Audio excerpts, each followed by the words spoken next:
Olá, seja bem-vindo ao Espaço Aberto para a Saúde, programa que visa levar até você informação sobre saúde e qualidade de vida. No programa de hoje vamos falar sobre o câncer de testículo.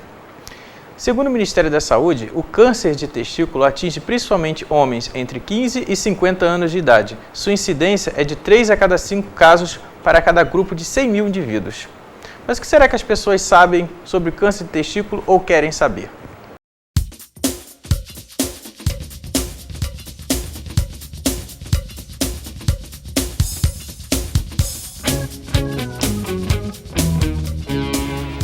Quando comparado com outros cânceres que atingem o homem, como por exemplo o câncer de próstata, o câncer de testículo apresenta baixo índice de mortalidade, considerando-se raro e até mesmo incomum. A raça branca tem a maior probabilidade de desenvolver esse tipo de câncer, isso segundo o Ministério da Saúde com dados do INCA. Nós vamos hoje aqui abordar esse tema de câncer de testículo com o professor doutor, novamente, nosso convidado especial, professor Dr. José Genilson, professor de Urologia aqui da Universidade Federal Fluminense. E agradeço, professor, sua presença aqui novamente, para a gente esclarecer um pouco mais sobre essa parte da saúde do homem, tá? Prazer estar com vocês. Uma primeira pergunta aqui, o câncer do testículo, ele tem alguma ligação, de alguma forma, com alguma outra doença ou não? Tem sim. Existe uma síndrome chamada síndrome de Klinefelter. Ele está relacionado com alguns, digamos assim, indivíduos que têm a grande relação, chamada criptorquidia. Ou seja, durante a vida embrionária, os testículos, existe a formação embrionária, estão dentro da cavidade abdominal. E eles, com a masculinização do feto, o testículo desce para a bolsa escrotal. Nesse trajeto, eles podem ficar retidos no meio do caminho. Então, a criança nasce e esse testículo fora, criptorquídeo, ou seja, fora da bolsa escrotal, ele tem uma tendência a formar, ou seja, a malignizar maior do que a população, de um modo geral, do indivíduo que tem o testículo dentro da bolsa escrotal. Esse câncer do testículo, ele é parecido com outros tipos de câncer? Existem vários tipos de câncer do testículo, né? Se nós observarmos quais são as células que existem dentro do testículo, basicamente são as células chamadas células dos túbulos seminíferos, que produzem os espermatozoides, e as células de Leydig, que produzem a testosterona. Então, é uma glândula que produz o espermatozoide e que produz a testosterona. E tem uma célula de sustentação, chamada célula de Sertoli. Então, o tumor de testículo, o mais comum são tumores de células germinativas, que são originados dos túbulos seminíferos. E dentro desses tumores de células germinativas, pode ser de vários tipos histológicos, né? Cada um com um comportamento diferente. Mas como o senhor avalia o grau de conhecimento da população sobre esse tipo de câncer? Porque a gente sabe que é muito comum, as pessoas falam muito do câncer de próstata, mas o câncer de testículo, a população conhece? Na realidade, por ser um tumor relativamente mais raro, mas em compensação atinge uma faixa etária onde o indivíduo do sexo masculino está mais produtivo, ou seja, da adolescência até o adulto jovem, então ele pode fazer com que o indivíduo seja retirado da sua vida, do seu trabalho, né, da sua atividade produtiva. Então ele tem um certo grau de limitação. Então o desconhecimento vai mais em função da raridade do tumor em relação ao câncer de próstata, como câncer de rim ou câncer de bexiga.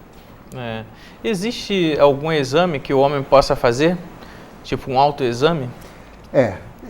Na grande maioria dos casos, o indivíduo acaba descobrindo ele próprio que tem alguma anormalidade. Geralmente ele percebe como um caroço no testículo. Tá? Então é interessante mostrar que toda vez que o indivíduo tiver um caroço no testículo, um nódulo, algo endurecido na bolsa, dentro do testículo, não na bolsa escrotal, não na parte externa. Isso é uma coisa interessante a gente falar, né, para os homens diferenciar, porque a bolsa escrotal é uma coisa e testículo é outra.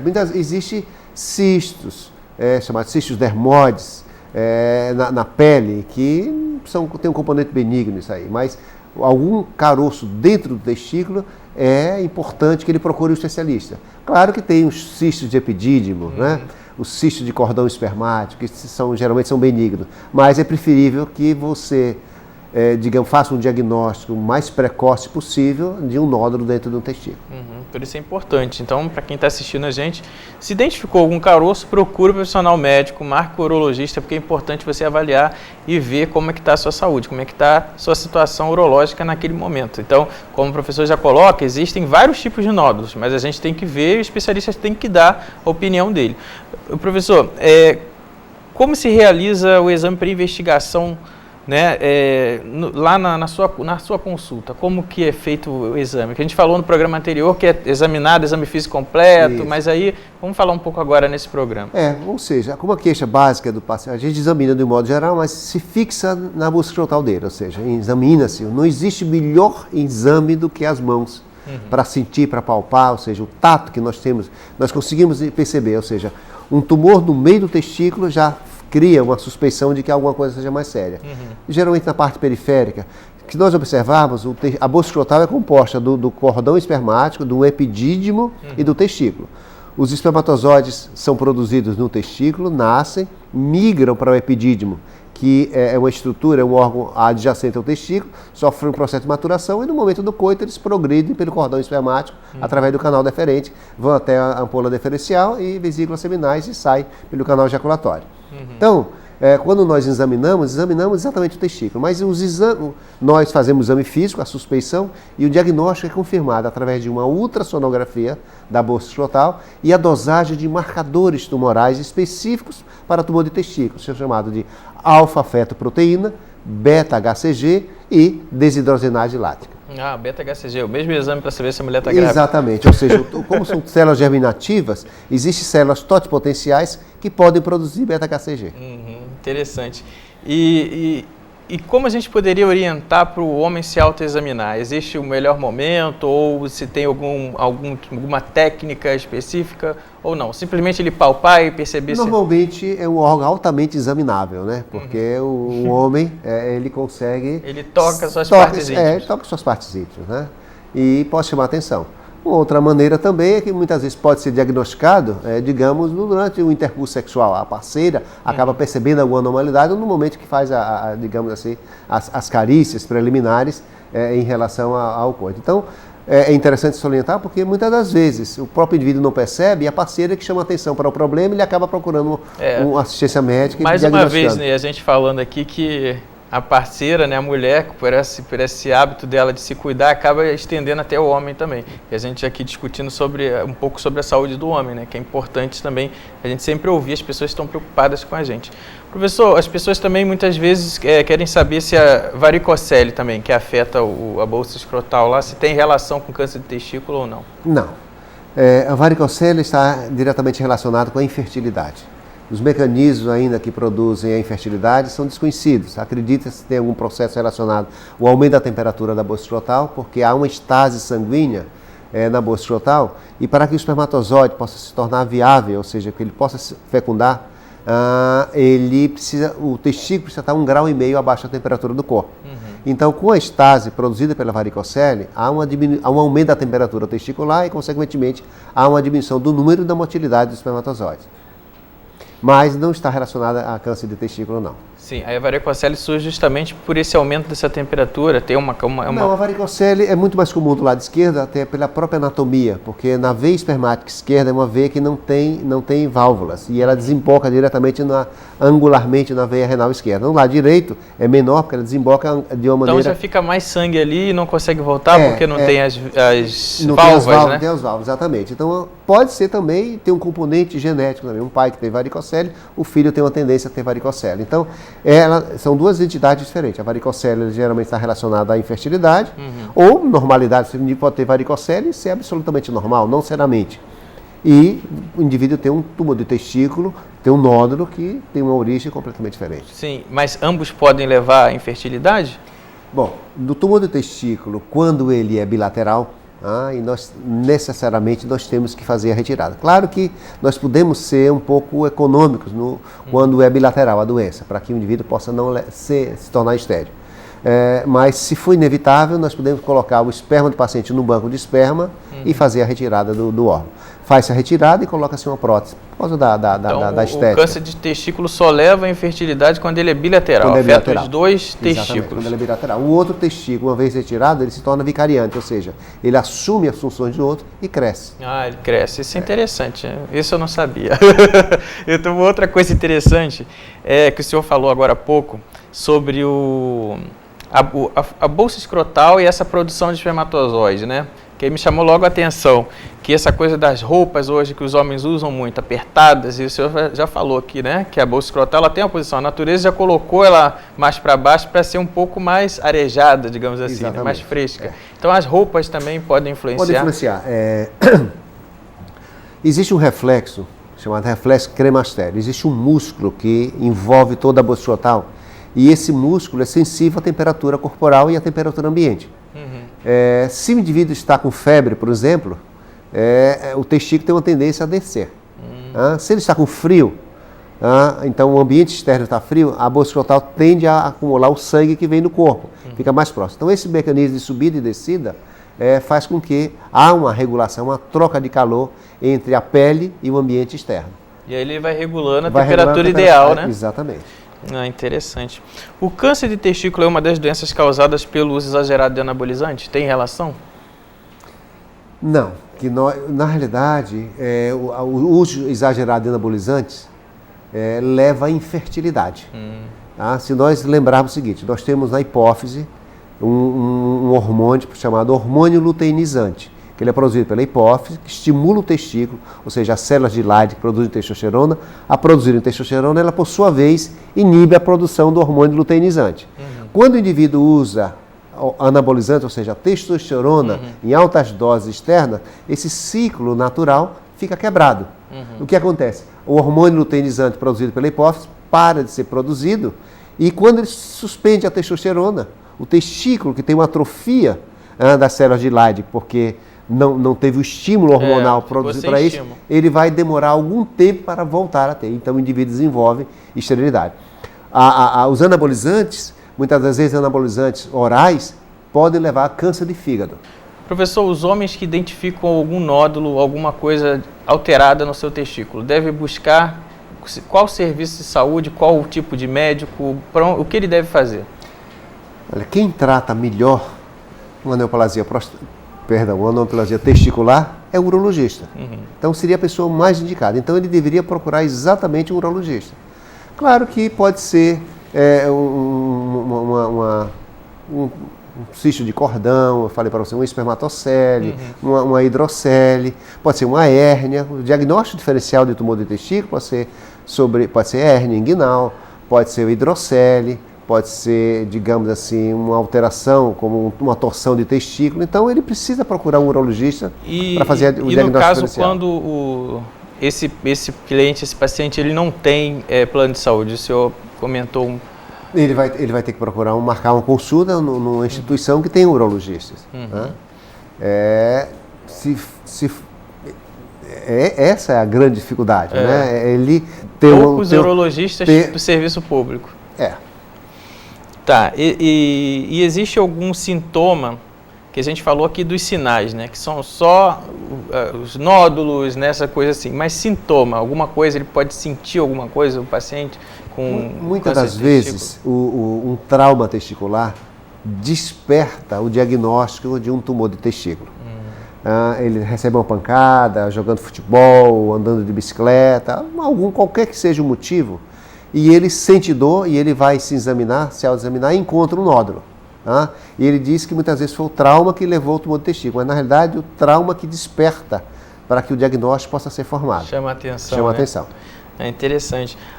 Vamos agora às nossas perguntas por e-mail. Caso você tenha dúvida, envie para a gente, espaçoabertosaude@gmail.com. Nós estamos aqui aguardando a sua pergunta. Bárbara Alencar, de São Gonçalo, ela diz o seguinte: meu marido está urinando sangue. Isso pode ser um sintoma de câncer de testículo? Não. A hematúria, ou seja, o sangramento urinário, está relacionado com qualquer anormalidade na árvore urinária, ou seja, desde o rim, os cálices renais, o bacinete, o ureter, bexiga, uretra prostática e uretra peniana. Alguma anormalidade relacionada ao testículo seria o sangramento no momento da ejaculação. Tá? Mas é muito difícil, só num caso muito avançado, ter não existe relação entre tumor do testículo e sangramento urinário. O Matheus Nascimento, do Rio de Janeiro, ele pergunta, o câncer de testículo pode ser hereditário? Pode, ou seja, pode existir um componente hereditário que é um dos fatores de risco, seria um pai que teve um tumor de testículo e que pode ter uma tendência hereditária. A gente falou no outro programa sobre o câncer de próstata, a gente chega à conclusão que muitos dos cânceres, né, professor, eles são hereditários, né? Aí tem que tomar cuidado e já começar a fazer um exame, né, para observar a ocorrência ou não. Uma observação que eu queria falar, muitas das mães que percebem que seus filhos não têm um testículo na bolsa escrotal, elas têm que procurar um urologista, porque existe tratamento, tem que fazer uma cirurgia em que o testículo é retirado, ou seja, feito um processo cirúrgico de tal maneira que ele é trazido até a bolsa escrotal. E com isso permite, mesmo que ele seja de genético, ele venha desenvolver um tumor de testículo, ele possa ser monitorizado, ou seja, um testículo na bolsa escrotal é mais facilmente examinável, é percebido alguma anormalidade do que se estiver intraabdominal ou no canal inguinal. Mas o testículo doloroso por si só, ele pode indicar alguma alteração, algum tipo de doença, como a gente já falou anteriormente, alguma delas? A pessoa que está com uma bolsa escrotal extremamente dolorida, né, que pode acontecer. Normalmente, é muito comum ter o epidídimo, é um órgão muito sensível. Tá? O epidídimo é um órgão em que existe amadurecimento dos espermatozoides quando eles já estão na fase adulta. Então, eles são produzidos no testículo, depois eles migram e se armazenam no epidídimo. Então, o epidídimo é um órgão muito sensível, tem uma inervação bem característica. Então, algumas doenças relacionadas ao cordão espermático, como o indivíduo foi operado de hérnia, o indivíduo foi operado de criptorquidia, ou seja, abaixamento testicular, o indivíduo fez vasectomia, ou que ele teve cachumba e o vírus da parotidite acabou atingindo o testículo também, leva a uma alteração da sensibilidade do epidídimo. Então é uma causa muito comum de consulta ao consultório médico do urologista, as dores testiculares. E no caso dessas dores, qual é a recomendação que o senhor fala?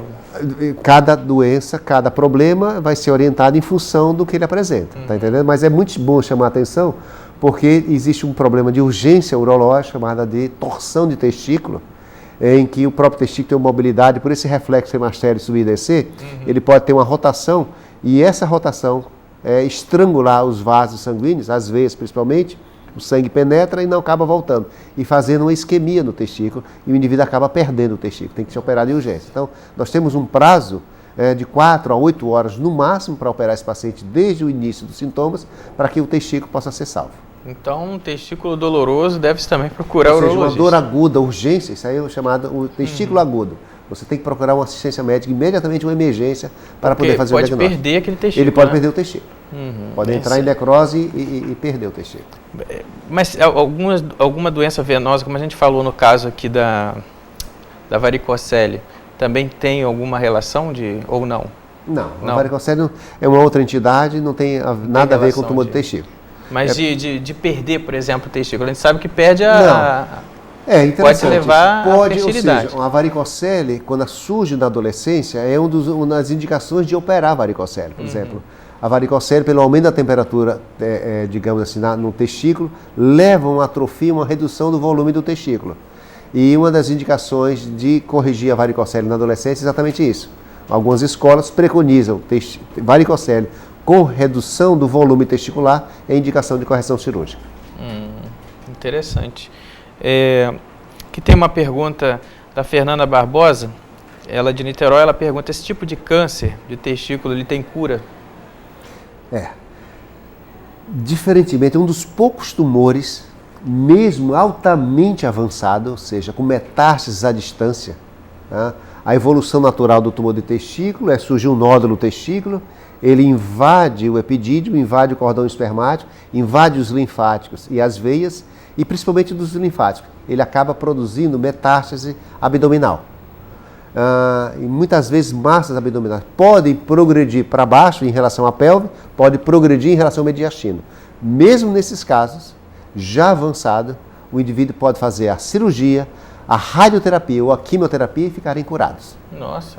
Então, apesar de ser um tumor raro, apesar de ser um tumor com um certo grau de agressividade, pode ser curado mesmo em estágios avançados. Por isso que o tratamento é em todas as etapas. Isso é interessante. Eu também nunca tinha ouvido falar que existe, assim, que poderia reverter, nesse caso, com tanta agressividade. É interessante. E existe o diagnóstico precoce? Vanderlei, advogado do Rio de Janeiro, pergunta. O diagnóstico precoce é percebido pelo próprio paciente. Então, eu diria, qualquer pessoa que encontrar um nódulo no meio do testículo, não é no epidídimo, ou seja, dentro do testículo, um nódulo endurecido, geralmente o tumor se manifesta com um nódulo endurecido. Tem que procurar assistência médica, na fase inicial nós podemos curar esse paciente sem nenhuma complementação de tratamento. Somente a própria cirurgia do testículo, fazendo uma abordagem na via inguinal, não na bolsa escrotal. Nós cortamos em cima, ou seja, ligamos o cordão para que a manipulação não possa levar células à distância e uma vez clampeado o cordão, o testículo é retirado por via inguinal. Não se deve abrir de maneira nenhuma a bolsa escrotal. Isso serve para colegas também de outras especialidades. Né? Suspeita de tumor do testículo tem que abrir na via inguinal. Interessante. Aí nesse caso, quando a pessoa perde o testículo, né, que teve que retirar, é colocado uma prótese no lugar? Uma prótese de silicone. É de silicone? Não consegue perceber absolutamente nenhuma diferença. E continua o músculo lá se movimentando? A mesma coisa. O músculo da bolsa escrotal continua funcionando normalmente. Continua funcionando, regulando a temperatura. Exatamente. Então, o Júlio Camilo, estudante de Niterói, ele quer saber se esse tipo de câncer pode levar o homem à morte. Pode. Ou seja, quando não tratado adequadamente, o tumor ele evolui muito rapidamente, né? E pode levar a paciente à morte pelas complicações do tratamento, que nós fazemos uma quimioterapia pesada, e essa quimioterapia acaba fazendo a deleção, destruindo os leucócitos, são as células, digamos, as nossas células de defesa. Ele pode ter uma infecção oportunista e vir a falecer de uma infecção generalizada pelo tratamento. Ou se ele não tratar adequadamente. Ou seja, a doença evolui de tal maneira, leva insuficiência respiratória, pelas metástases e morre pelas complicações relacionadas à evolução natural da doença. Na experiência do senhor como urologista e professor, o senhor observa maior frequência de caso, idade e raça, assim, como que o senhor vê?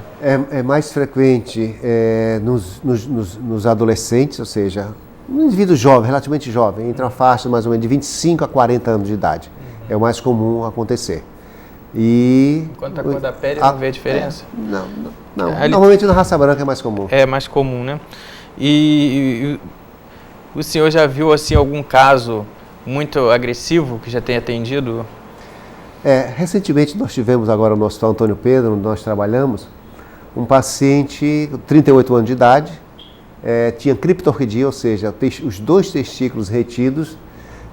Não foi feito o diagnóstico, não foi valorizado. Né? É muito estranho um indivíduo que tem os testículos fora da bolsa escrotal, ou seja, dentro da cavidade abdominal, e ele procurou com uma massa abdominal, um tumor abdominal intenso, que chamou a atenção, que ele palpava o abdômen, sentia uma grande massa. Procurou assistência médica, foi diagnosticado, na realidade ele tinha um tumor criptorquídico, ou seja, um tumor dentro do abdômen, que desenvolveu, que deu metástase. Esse paciente foi operado, já foi operado do tumor da cavidade pélvica, e ele está em acompanhamento para fazer a quimioterapia. Então, o grande, digamos assim, a grande solicitação que nós fazemos para o público do modo geral é exatamente isso. É que crianças com criptorquidia procurem assistência médica, tentem resolver o problema. Então, se não conseguir abaixar, que tire o testículo. Já começa a prevenção já desde quando nasceu, no caso, né? Exatamente. Nesse caso a gente pode falar de prevenção, né? Esse nós podemos fazer de prevenção. Nós podemos prevenir o câncer de testículo se manifestar, exatamente. Uma outra coisa, teve uma campanha recente muito grande do Ministério da Saúde falando do câncer de pênis, né? E inclusive tem até lá assim, lave o pinto com sabão, aí aparece lá o sabonete. Isso. Aí existe uma relação dessa coisa da higiene com o câncer de pênis, você poderia falar um pouquinho pra gente? Seria um tumor perfeitamente evitável. Se o indivíduo tiver hábito de higiene satisfatório. Porque uma das causas de câncer de pênis são substâncias carcinogenéticas que existem no esmegma, que muitas vezes o prepúcio exuberante pode produzir. E se o indivíduo tiver baixo nível socioeconômico, acontece geralmente em níveis baixos socioeconômicos, ou seja, as pessoas que não têm um conhecimento, não têm hábito de higiene. Então, se ele fizer higiene, ou muitas vezes a profilaxia da postectomia, se ele operar a fimose mais cedo, ele não vai ter aquele prepúcio exuberante e a tendência de fazer câncer de pênis é muito baixa. Então, é interessante a logomarca de Lave o Seu Pinto, exatamente. E inclusive eles colocaram muito ligado à região norte e nordeste do país. Exatamente. Né, que o tem Maranhão é a maior incidência de câncer de pênis no Brasil. Nossa. Tá? Ou seja, o Brasil é um dos maiores, a maior incidência, a maior estatística, a maior experiência mundial de câncer de pênis, infelizmente, é o Instituto Nacional do Câncer, no Rio de Janeiro. É uma estatística ruim que nós temos. Estatística ruim, lastimável. Assim, problemas básicos de higiene, né? Que a pessoa poderia muito bem usar, por isso que foi bem direta essa campanha, a gente vai colocar a imagem dela aí para todo mundo ver. Lá. O Zico emprestou a imagem dele para a Sociedade Brasileira de Urologia na campanha de câncer de pênis. Tá? Foi interessante que fizeram uma campanha no Maranhão, por exemplo, fizeram postectomia, assim, um grande mutirão, com 100 e tantos pacientes. Desses 100 e tantos pacientes que fizeram a postectomia, por fazer postectomia, ou seja, fazer a circuncisão, 18 tinham câncer. Nossa. Né? Então, e não sabia que tinha. E essa cirurgia hoje da fimose, ela continua sendo feita como era antigamente, que retira toda a pele ao redor, né, do prepúcio todo, ou deixa? Isso fica a gosto do cliente. Do cliente. Na realidade, pessoas que têm realmente fimose têm que tirar o excesso de prepúcio. Primeiro, porque tem dificuldade no coito. Segundo, tem uma higiene precária. E terceiro, porque tem uma profilaxia de uma doença evitável, perfeitamente evitável. É igual o câncer de bexiga. Se você não fumar, a chance de você ter um câncer de bexiga, a causa mais comum de câncer de bexiga no mundo ocidental é o cigarro. É o cigarro. Então, professor, vamos voltar para o câncer do testículo, né? Que já aproveitando que o senhor estava aqui, perguntei também sobre o câncer de pênis, que a gente tem que aproveitar a oportunidade. E, na opinião do senhor, qual o grande desafio hoje quando se fala de câncer de testículo no Brasil? Seria o conhecimento? Seria a falta de informação? O grande desafio que nós temos é encontrar unidades de tratamento, unidades médicas que possam cuidar em todas as instâncias de tratamento desse paciente. É o jovem, é o indivíduo em plena atividade produtiva, que tem um tumor de um tumor de testículo, e que não encontra um ambiente em que ele possa ser tratado, uma consulta médica periódica e assistência médica. O grande problema do Brasil no momento é a assistência médica. Tem urologistas, tem muitos urologistas, tem informação para isso. Agora nós não temos, digamos assim, ferramentas, laboratório, tomografias, ultrassonografias e uma rede ambulatorial extensa que as pessoas possam ter conforto e marcar uma consulta com pouco espaço de tempo. Eu abro um espaço aqui para colocar, muitas vezes eu vejo pacientes com câncer e chego para ele e pergunto, mas por que o senhor demorou tanto? Não, doutor, eu não demorei tanto, eu estou fazendo uma peregrinação há muito tempo, tentando arranjar um lugar para ser atendido. Agora que foi atendido e a doença, aquela janela de oportunidades que você possa curar o paciente, muitas vezes é perdida por causa da dificuldade de encontrar um médico urologista. Peregrinação. Então nós tivemos aqui o nosso papo com o nosso professor Dr. José Genilson. A gente agradece a presença dele e desses sábios conselhos, né? E também as informações que nós recebemos aqui hoje sobre a saúde do homem, um pouco mais sobre a saúde do homem, falamos sobre o câncer do testículo, e a gente aguarda mais perguntas sobre temas e sugestões de vocês aqui no Espaço Aberto para a Saúde. Até o nosso próximo programa.